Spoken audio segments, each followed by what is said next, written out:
My cherished heart, come a little closer. Not because there is something you need to fix before you arrive. Not because you must prepare a speech or compose yourself into something more presentable than what you already are. Draw near exactly as you are, with all the rough edges and the half-answered questions and the quiet ache that has been living in your chest for longer than you have told anyone. Step into this warmth because this is home, because you were made for nearness, not distance, because the table has always had a place set with your name, and right now the chair is still warm and the door is still open and the light has not gone out. This is not a new invitation. This is the same invitation that has been standing since before you were born, the one that has been waiting through every season in which you walked away from it, the one I have never once retracted. Come closer. What I am about to tell you about yourself and about us and about the life that is still in front of you requires you to be near enough to hear the full tenderness in my voice, not at a distance where my words reach you muffled and secondhand. Here, right here, where the warmth of my presence can reach the coldest corners of your heart. You are loved before you ever learn to ask. Let that settle for a moment. Let it reach past the surface of your understanding and sink into the place where the hard things live, the place where the old questions still echo, the place where you have stored every piece of evidence that seemed to suggest you were not quite enough, not quite worthy, not quite deserving of the kind of love that holds rather than leaves. Because that is the place I want to speak to first, before we go anywhere else together. Before I say anything about your future, or your purpose, or the plans I have been quietly preparing, I want to establish something foundational, something that every other truth I will ever speak to you rests upon. I loved you before you became, before your name was spoken over your body, before your lungs drew their first breath of the world's air, before you had done a single thing that anyone could point to as a reason. My love for you did not begin with your performance. It did not begin with your obedience. It did not begin with your faith or your prayers or your attempts to be good enough to deserve what you were hoping I might give. It began in me. It originates in me. And what originates in me cannot be extinguished by anything that originates in you. The table in this house has been set since before you were born. Think about what that means. A table set in advance is a table set by someone who was expecting you, not hoping you might show up, not waiting to see whether you would eventually decide to come, expecting you, knowing you are coming, planning the meal around your arrival before your arrival was certain in anyone else's eyes. There is an intimacy in that kind of preparation that I need you to feel, not just know abstractly, but feel in the actual fabric of your body, the warmth that moves through a person when they realize they were anticipated rather than tolerated, desired rather than merely accommodated. When you walk into a home and the table is already set and there is a specific chair pulled out for you and the food is warm because someone knew what time you would arrive, you do not walk through that door feeling like a burden. You walk through it feeling claimed, known, one in the most specific possible way.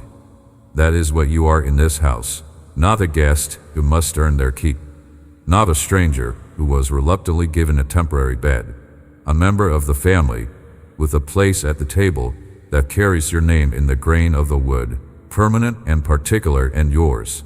I want to speak to you about the longing you carry, the one you rarely name out loud because naming it makes it feel more painful at present, more vulnerable, more exposed than the careful arrangements you have built to manage it, the longing to be truly known, not the surface version of yourself that you offer the world, the one assembled from what you have learned people respond well to and what you have learned to hide for the sake of social peace, the deeper version, the one that holds your actual fears and your actual hopes and the very specific texture of your inner life, the things that delight you for reasons you could not fully explain and the things that wound you for reasons you have never found the right words to describe.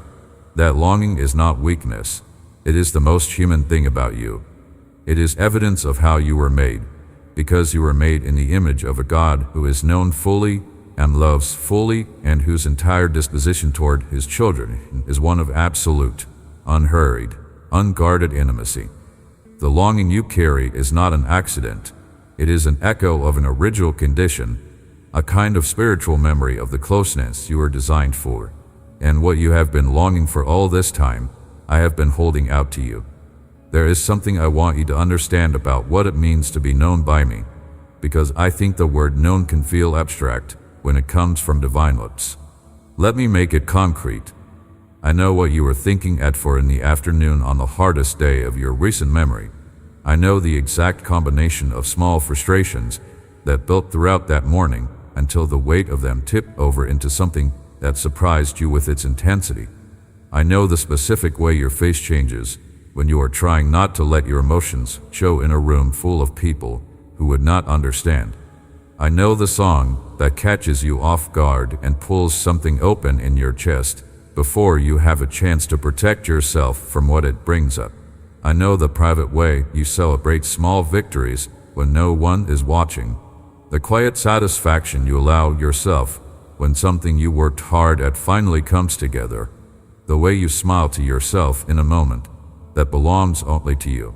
I know the particular quality of your 3 a.m. silence, the texture of the thoughts that come in that hour, the specific fears that visit you when the rest of the world is sleeping and the usual distractions have gone quiet and there is nothing left between you and the full weight of what you are carrying.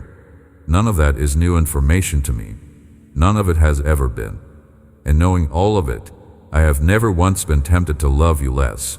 The way I see you is not the way a supervisor reviews a performance. There is no clipboard in my hands, no checklist of requirements you need to meet to remain in good standing. The way I look at you, the way a parent looks at a child who has just walked through the door after a long absence, and you study their face not to assess how well they have done, but simply because you miss them, because the particular arrangement of their features is the most familiar and beloved thing in your world, because the relief of having them back in the room where you can see them is so profound that for a moment nothing else matters at all. That is the quality of attention I bring to you. Not evaluating, beholding.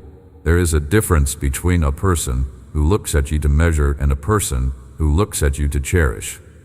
I am the second kind, and the quality of being cherished, truly, completely, with no hidden agenda and no conditional clause, is one of the things your soul has been starving for and that I am placing on the table between us right now.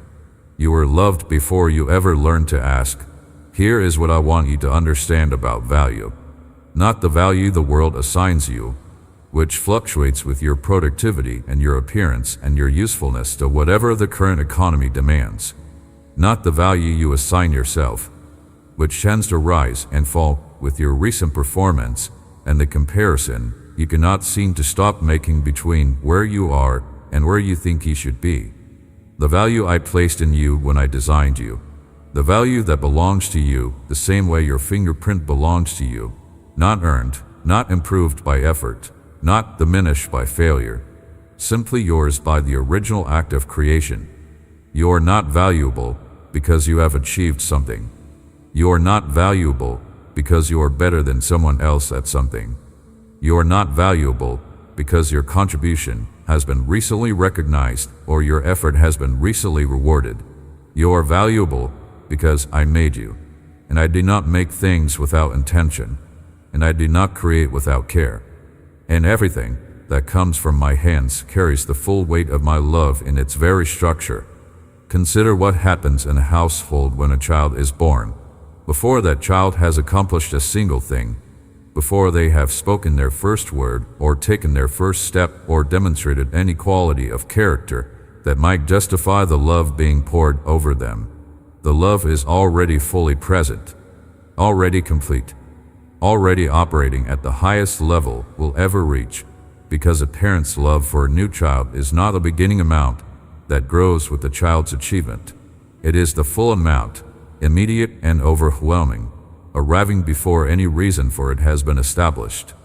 The child does not earn their place in that house. The child's place in that house is the reason the house exists. That is the architecture of how I love you. Not love that began small and grew as you demonstrated worthiness. Love that arrived whole and complete before you had any way to deserve it, and that has remained whole and complete through every season since, including the ones where your behavior would have provided anyone else with excellent reasons to retract it. The love I have for you is not a response to who you have been. It is a statement about who I am, and who I am does not change. The world has been teaching you a different kind of arithmetic. The arithmetic that says worth equals contribution, that says your place in the room is secure only as long as you are adding something to it. That says you need to stay impressive, stay useful, stay relevant, or risk discovering that the warmth you felt was conditional on your continued performance. This arithmetic is in the air you breathe. It is in the way workplaces function and social circles operate, and even in the dynamics of some families. And when you have been absorbing this arithmetic for long enough, it begins to rewrite the way you approach everything, including this relationship with me. You begin to approach my presence the way you approach your job review, half hoping for recognition and half bracing for correction.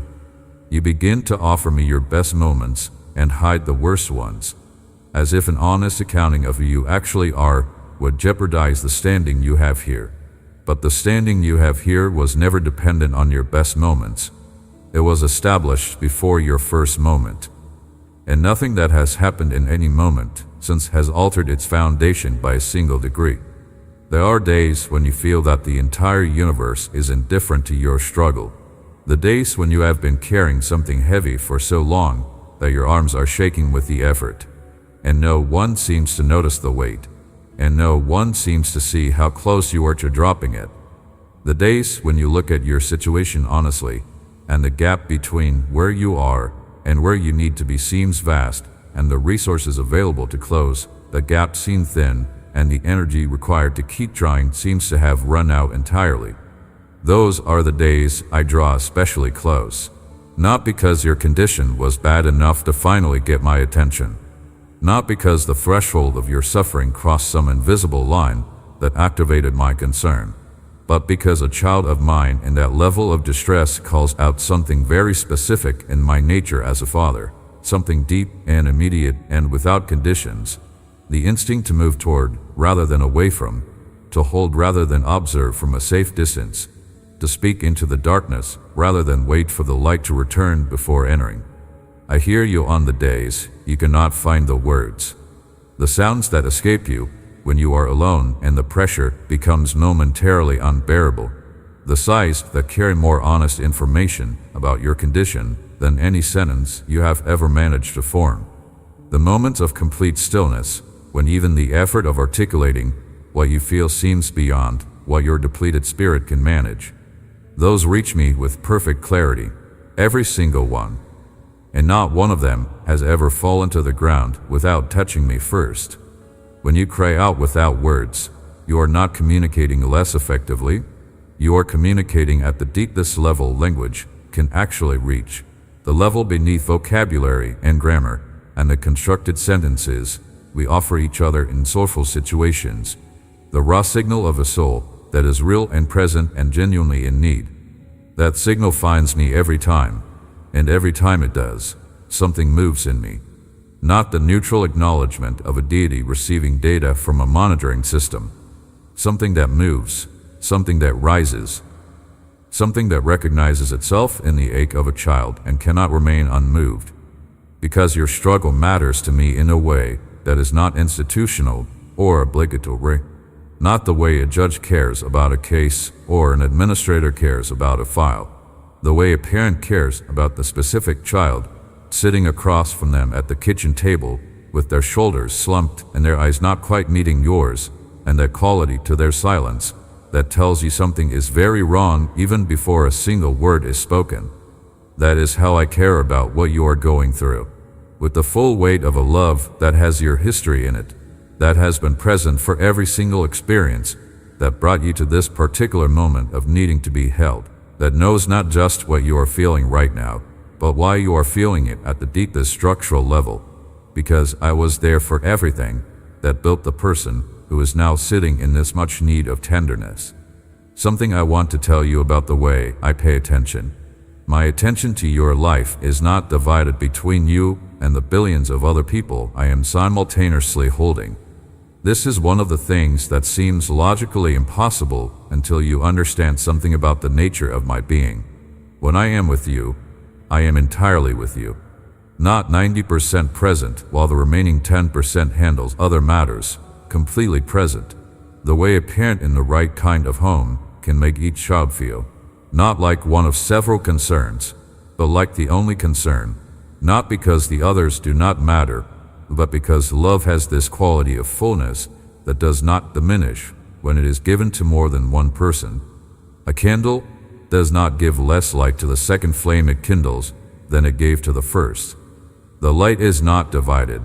It is reproduced. My attention is like that, and the attention I am giving to the specific details of your life right now, the ones that feel too small to bring before a God who sustains galaxies, is not residual or second-hand. It is full. It is focused. It is personal in the most thorough sense of that word, meaning it is shaped specifically around the person you are and what you specifically need and the exact circumstances of what you are specifically facing. I know about the small thing that has been bothering you that you have not told anyone about because it seemed too small to matter. It matters to me.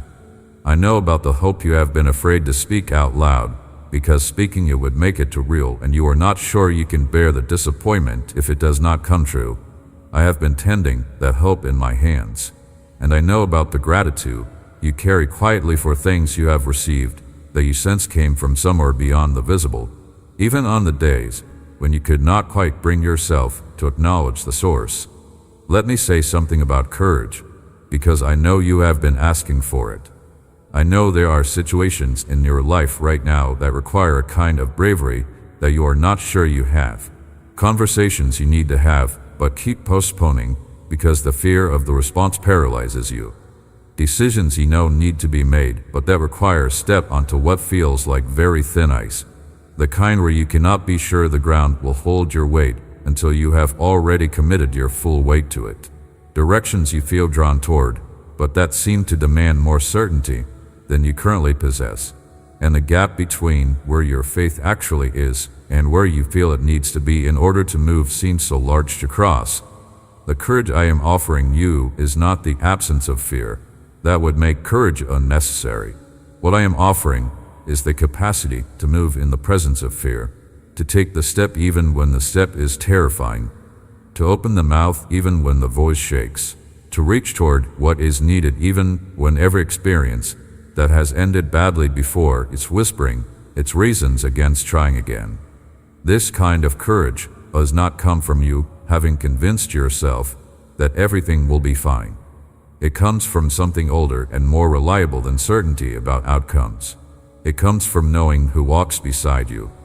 When the road ahead is unclear and the territory is unfamiliar and the confidence you were hoping to feel before moving has not arrived yet, the question is not whether the ground is guaranteed. The question is whether you know who laid it, and I laid it. Every inch of what is ahead of you was placed there by the same hands that placed the stars, with the same precision, with the same care, with the specific knowledge of your weight and your gait and exactly what kind of surface your particular feet need in this particular season. You were loved before you ever learned to ask. Walk toward what I am calling you to with that knowledge underneath your feet. Not as a performance of confidence you do not feel. Not as a spiritual exercise in pretending doubt does not exist, but as the choice of someone who has decided that the source of their confidence is not their own feelings about the situation, but the character of the one who is already on the other side of it, waiting. There is a specific kind of fear I want to address, because it has been quieter than the big fears, but more persistent in its effect. The fear of getting it wrong. The fear that the direction you feel pulled toward might be your own wishful thinking rather than my actual leading, and that following it and finding yourself in another dead end would be more than your faith could survive at this point. This fear speaks most loudly in the moments just before a decision needs to be made. when the need for certainty is most acute and the available evidence seems thinnest, and it has kept you standing at the edge of things that were actually for you, prevented you from stepping into rooms that were waiting for your particular presence, held you back from extending your hand toward something good because the memory of when extending your hand led to disappointment was louder than the pull toward what was in front of you. What I want you to know about that fear is this: you do not have to have perfect clarity before you move. Clarity is often not available in advance. Clarity is frequently a gift that arrives in the moving, not before it.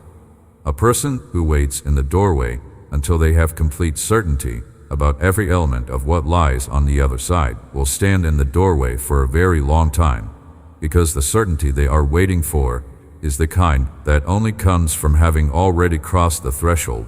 The faith I am asking of you is not the faith of someone who can see the whole road stretching out clearly ahead.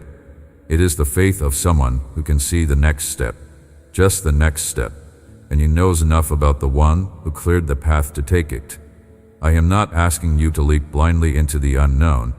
I am asking you to step with your eyes open toward the one who already knows where you are going and has already been there, preparing it for your arrival. Your purpose in this life is not a mystery withholding from you until you have passed some qualifying examination. The shape of what you are made for has been visible in you since the beginning, in the things that light you up and the things that break your heart and the specific ways you are moved to act when someone near you is in need. The qualities I placed in you are not decorative, they are functional.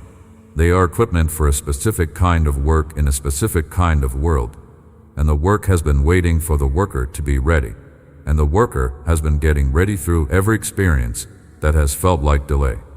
The season of preparation has not been wasted time. It has been the most important investment of the entire enterprise. What is coming requires exactly the person you have become through the process that has felt, from the inside, like nothing more than difficulty and loss and a gradual erosion of several versions of yourself that did not survive the testing. I want to talk about the things you have said to yourself in the quiet, the things you would never say to another person, but that play in your own mind with a consistency that has slowly shaped the way you see yourself. The voice that calls you inadequate when someone else seems to achieve what you have been working toward without apparently trying as hard. The voice that surfaces in the gap between what you have accomplished and what you believe you should have accomplished by now. The one that measures you against an internal standard that shifts constantly so that you can never actually reach it. The voice that turns ordinary setbacks into evidence of fundamental deficiency. The voice that says the difficulties you have experienced somehow specifically deserved, that they are the natural result of not being quite right, not being quite enough, not quite qualifying for the kind of life you actually want. That voice is not telling you the truth. Not a single word of what it has been saying to you is accurate, and I need you to start treating its claims the way a careful person treats the claims of a source that has a consistent record of being wrong. Not with anger, not with desperate attempts to argue yourself out of every individual lie, but with the quiet certainty of someone who has access to a more reliable source of information about themselves. And the information I have about you is this: you are not deficient. You are not fundamentally flawed in a way that disqualifies you from belonging here.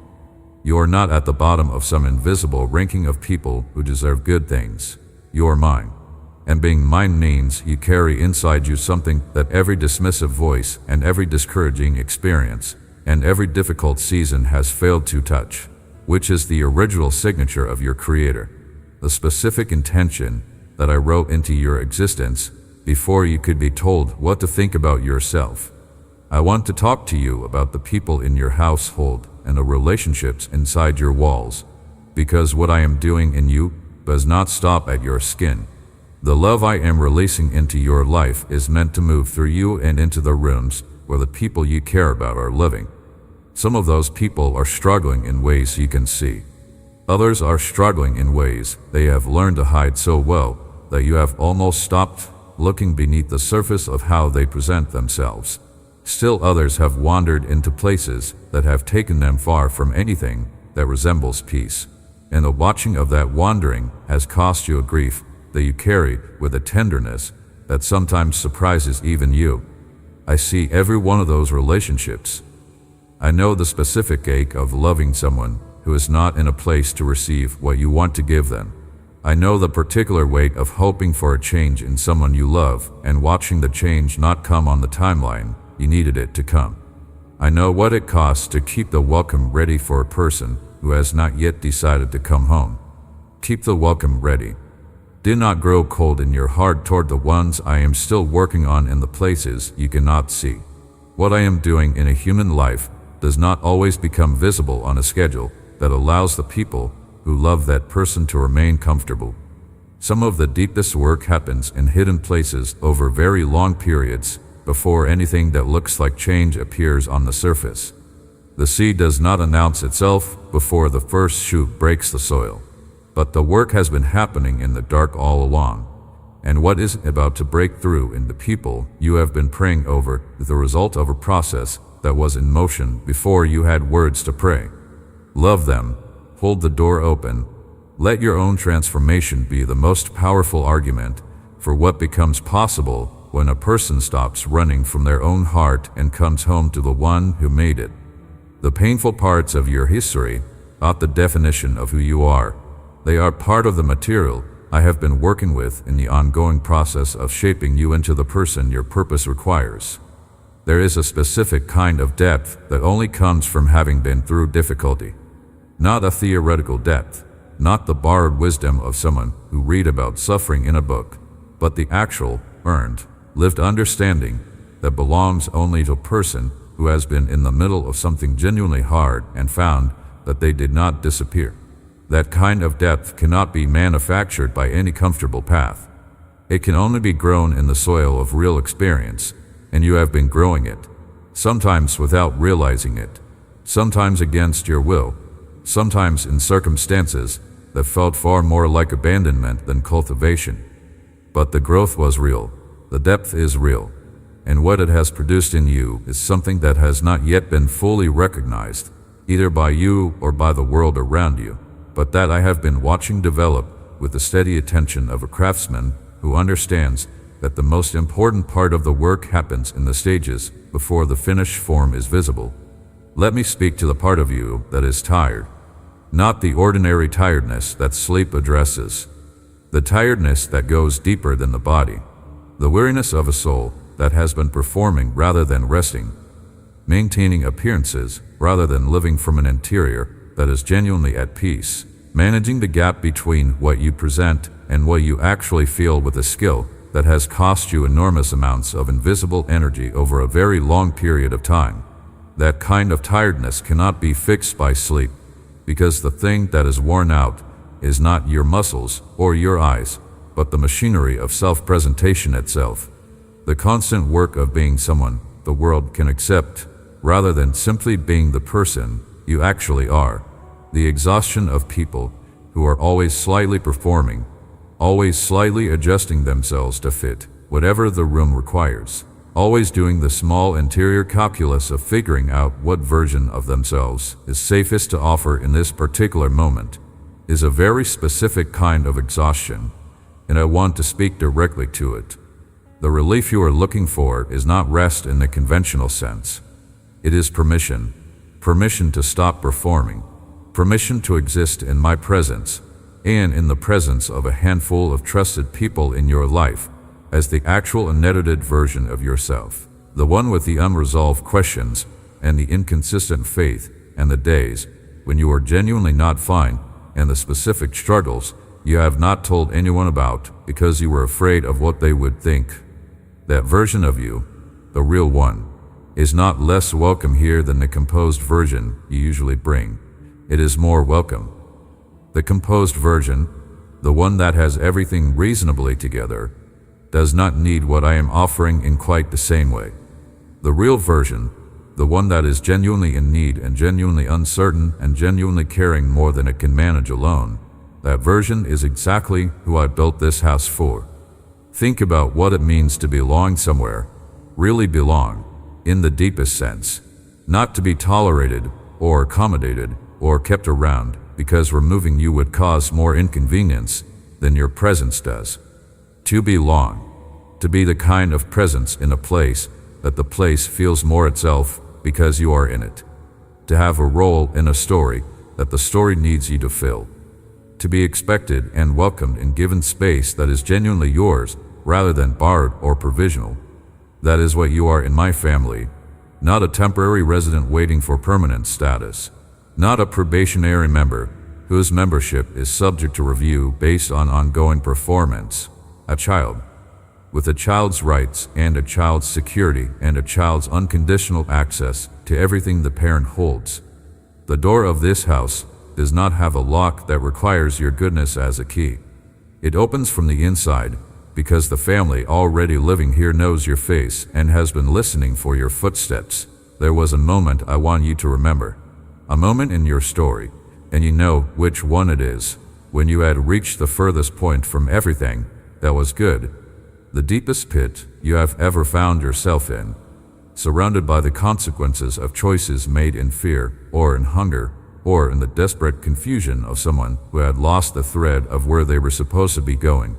In that moment, when you were alone with the weight of everything that had accumulated, when the silence around you felt less like peace and more like the absence of any voice that cared whether you made it, something happened that you may have forgotten or may have minimized in the years since. You said my name, maybe not deliberately, maybe not in the form of a careful prayer. Maybe it came out more like a gasp than a declaration, more like the involuntary cry of someone who has lost their footing than the composed appeal of someone approaching a throne with confidence. You said my name, and I moved toward you like someone who had been watching for exactly that moment, who had been close enough all along that no distance needed to be covered, who received that one imperfect sound from you and recognized it for exactly what it was, which was not weakness, but the beginning of coming home. Home, that word has a particular weight for some of you that goes beyond the physical structure of walls and roofs. For those of you whose experience of home in this world has included pain rather than shelter, conflict rather than safety, rejection rather than belonging, the word itself may carry more grief than warmth. For those of you who have spent years making peace with the fact that the kind of home you needed was the kind you never had, the invitation into my home requires a kind of trust that goes deeper than agreement with an idea. It requires actually believing, at the level of your most guarded interior spaces, that a place of genuine safety exists and that you are genuinely welcome in it. That belief may take time to settle. It may arrive in layers rather than all at once, and that is acceptable. I am not asking you to perform certainty you have not yet arrived at. I am asking you to take one step in the direction of the warmth, because the moment you take that step, you will discover that the distance between where you are and the door was much smaller than the fear made it appear. There are things that have been taken from you that were never yours to lose. Peace that was disrupted by circumstances outside your control. Joy that was interrupted before it had time to fully establish itself. Confidence that was eroded by experiences that were neither fair nor deserved. Relationships that carried genuine warmth but ended in ways that left a wound you are still carefully managing even now, making sure not to press on it too hard, keeping your movements in certain emotional directions slow and deliberate so as not to disturb what has not yet fully healed beneath the surface. These losses are real. I do not intend to minimize them or ask you to pretend they did not cost you what they cost you. The accounting of what was taken from you is accurate, and I have not lost track of a single entry in it. But I want you to understand something about the nature of what I restore. When I restore something that was taken, I do not simply return what was lost in its original form. What was taken from you as a young person and what I restore to you as a mature person will not look exactly the same, because the person receiving it is not the same person who lost it, and the restored version is always shaped to fit the person you have become through the years in between. The innocence you lost cannot come back in its original naive form, but what comes back in its place is something richer. a trust that has been tested and has chosen, with full knowledge of the possibility of loss, to trust anyway. The courage that was frightened out of you in a difficult season cannot return as simple fearlessness, but what it becomes is something far more powerful. The courage of a person who knows exactly what they are afraid of and moves toward it anyway, because they have decided that what is on the other side of the fear is worth the cost of crossing through it. What I restore to you is never a lesser version of what was taken. It is always, when I am the one doing the restoring, a more mature, more deeply rooted, more durable version than what the original was. I am not angry with you, not for the questions that have felt too large to ask, not for the seasons when the distance between us grew because the pain made proximity feel impossible, not for the times when you ran toward something else, something that promised what I was offering, but in a more immediately available form, only to find that it took more than it gave and left you more depleted than you were before you reached for it. I understand why you reached for it. Hunger does not wait for the ideal meal. Thirst does not hold out for the purest water. When someone is in enough need for long enough, they reach for whatever is within arm's length, and sometimes what is within arm's length is something that will hurt them. I know that. I knew it when you reached, and it did not change a single detail of how I feel about you. Not because I am indifferent to the consequences of your choices, but because I am far more interested in the person making them than in the record of the choices themselves. The record matters, but it is not the whole story, and I am the author of the whole story.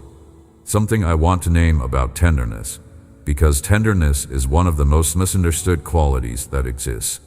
In a culture that prizes strength and efficiency and the appearance of having it together, tenderness can be mistaken for softness, for a kind of vulnerability that wise people learn to protect themselves against. But tenderness is not the absence of strength. It is the evidence of strength that is secure enough not to need armor. A person can only afford to be tender when they are not afraid of what the tenderness will cost them, not afraid that if they open up, it will be used against them, not afraid that if they reveal what actually matters to them, they will make themselves a target. Tenderness, in its true form, belongs to the ones who have arrived at a place where they no longer need to protect themselves from the possibility of pain, because they have discovered something about themselves that cannot be damaged regardless of what happens in the external world. When I approach you with tenderness, I am not being careful with you because I am delicate. I am being tender because I have chosen to bring the full force of what I am into an interaction with the full reality of who you are, and I want that interaction to feel safe enough for you to stay present in it, rather than retracting into the protective posture that difficult experiences have taught you to assume. My tenderness toward you is not pity. Pity looks down at its object from a position of superiority and offers help from a height.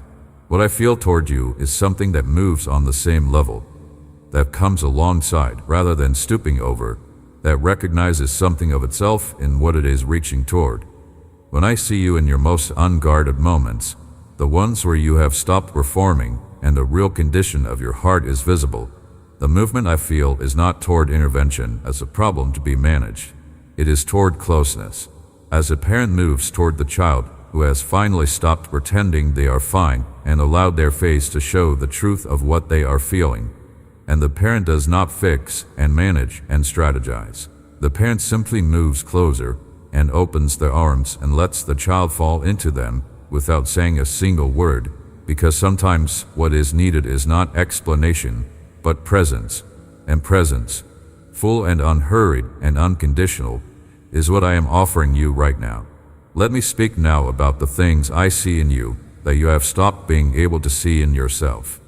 The specific qualities that make you irreplaceable, not in the abstract sense that every life is theoretically valuable, but in the very concrete sense that there are things only you can do, ways only you can reach people, particular forms of understanding and care and perception that belong specifically to your design and that the world around you genuinely needs. The way you notice the person in the room who is struggling to hide something. The capacity you have to sit with someone in their pain without rushing them toward resolution. The specific quality of the questions you ask that make people feel seen rather than interviewed. The creative instinct that generates solutions from an angle no one else considered. These are not accidents. They are not random distributions of pleasant traits. They are the specific equipment for a specific assignment, and the assignment is real, and the world is waiting for it, and I have been preparing you for it through every experience you have had, including the ones that felt like nothing more than damage. You are not too late. Whatever the voice in your head has been saying about the time you have wasted and the opportunities you have missed and the version of your life you are supposed to have by now, but do not. Let me tell you plainly that I do not operate on the schedule that voice is holding you to. My timing is not your timeline. The plan I wrote over your life was never dependent on you arriving at each stage by a particular age or within a particular window that you either caught or missed forever. The plan is alive. It adjusts. It finds new routes through terrain that seem to have closed off. It is not a rigid blueprint that becomes irrelevant the moment a single element arrives out of sequence. It is a living, breathing, responsive design held in the hands of a God who turns detours into destinations and uses even the wrong turns to develop the quality of navigation you will need for the road ahead. I want to speak to you about something that has been quietly present in your life even in the difficult seasons. Something so consistent and so woven into the ordinary texture of your days that you may have stopped registering it as remarkable. Think carefully about the evidence of my nearness that has appeared not in dramatic moments of obvious intervention, but in the small, uncalculated kindnesses that arrived precisely when they were most needed. The phone call from someone who had no particular reason to think of you, but was thinking of you on exactly the day when the isolation was worst. The unexpected encouragement from a direction you were not anticipating that arrived on a day when you were considering giving up on the thing you had been working toward. The moment of unexpected peace that settled over you in the middle of a situation that had every reason to produce anxiety and no obvious reason to produce calm. The small thing that made you laugh when laughter felt genuinely beyond reach. These are not random distributions of good fortune scattered across a life by chance.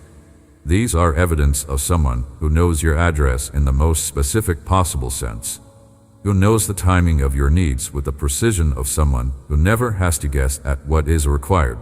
Because I designed you and I know your maintenance schedule better than you do. The infrastructure of my care in your life is not only visible in the large moments, it is built into the everyday architecture of how your days have held together at all. The reasons you have not gone under in the seasons when going under seemed like the more likely outcome. The way things have had a tendency to come together at the last possible moment in ways that were close enough to miraculous that you briefly let yourself wonder before explaining it away with something more comfortable than the acknowledgement that you are being looked after. I am inviting you to stop explaining it away. I am inviting you to look at the accumulated evidence of the small mercies and the precise timings and the moments of inexplicable grace and allow yourself to reach the conclusion that the evidence actually supports, which is that you have been held, specifically and consistently, by someone who has never once lost track of what you needed or when you needed it. The season of feeling overlooked is ending. The season of invisible labor, the kind where you pour effort into things that produce no visible result and no external recognition and no evidence that what you are doing is making any difference to anyone. That season has been building something in you that the season of recognition will require. Not everyone who receives a large platform was prepared for it. Not everyone who arrives at the place of visible influence carries the interior strength to sustain it. But what has been built in you during the years of quiet, difficult, unwitnessed faithfulness, the foundation that can bear the weight of what is coming. The obscure seasons are rarely wasted. They are usually the most load-bearing seasons in the entire structure of a life, the ones that determine whether the visible accomplishments that come later will stand or collapse under their own weight. I want to address something directly that some of you have been carrying with a weight entirely disproportionate to what it actually deserves. The shame over the ways you wandered. The accumulated record of moments when you turned away from what was good and toward what was not. When the hunger was strong enough that you stopped asking where the food was coming from and simply ate. When the loneliness was deep enough that you accepted a form of company that left you more isolated than you were before. The choices that seemed to promise something they could not deliver, and that cost you more than you had budgeted for, and that left marks you are still carrying with an intensity that suggests you have not yet understood something critical about how I handle the records of the people I love. The record of those choices is not what I hold against you. The record of those choices is what I hold your hand through. There is a difference so profound between those two postures that it changes the entire character of your relationship with me depending on which one you believe I am in. The God who holds your failures against you, the God you approach with dread, carefully, with the list of what you have done right recently in your hand, is a kind of offering that might soften the reception. A God who holds your hand through the record of your failures is one you can run toward in the moments of your deepest need rather than running away from. I need you to know which one I am. I am the second kind. The record of your wandering is in my hands. Yes, but not as evidence to be used against you. As the map of where you have been, that tells me everything I need to know about where you need to be brought now. The places you went that hurt you are the places I am now healing. The choices that produce shame are being transformed, in my hands, into the raw material of the testimony that will reach other people who made the same choices and believed, as you once believed, that they were therefore beyond the reach of what I offer. Come home.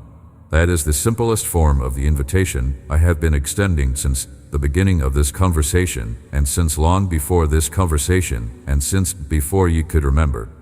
Come back to the place where you are known without having to explain yourself. Welcome without having to justify your presence. Loved without conditions attached to the future of that love.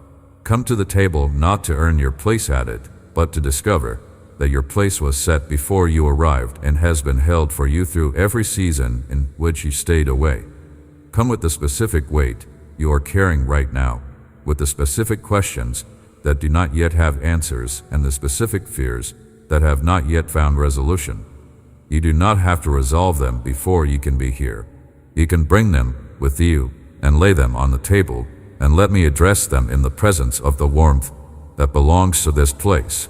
There is one more thing I want to say to you before we close this conversation, because it is the thing I most want you to carry with you into the ordinary hours of the days ahead, into the moments when this felt nearness has faded back into the background and the dailiness of your life has returned with its familiar weight, and the distance between this moment and that one feels like it might swallow the impact of what has passed between us here.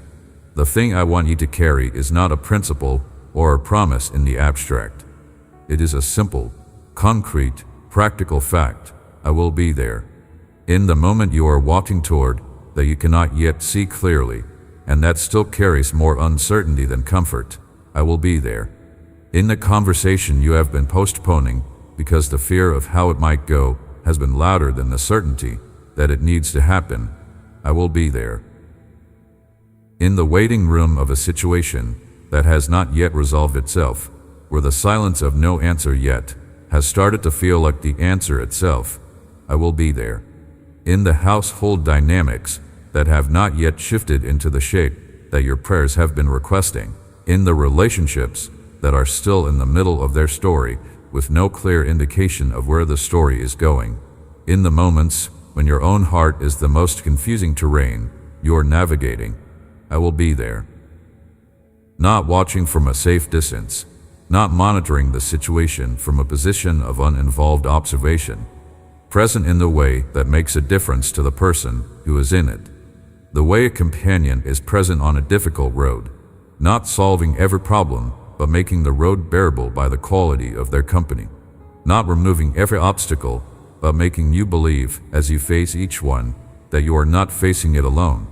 That is the quality of my presence that I am committing to you as you walk out of this conversation and into whatever comes next. The love that has been speaking to you in these pages does not stay behind when you close them. It is not confined to the moments when you are actively listening for it. It travels with you.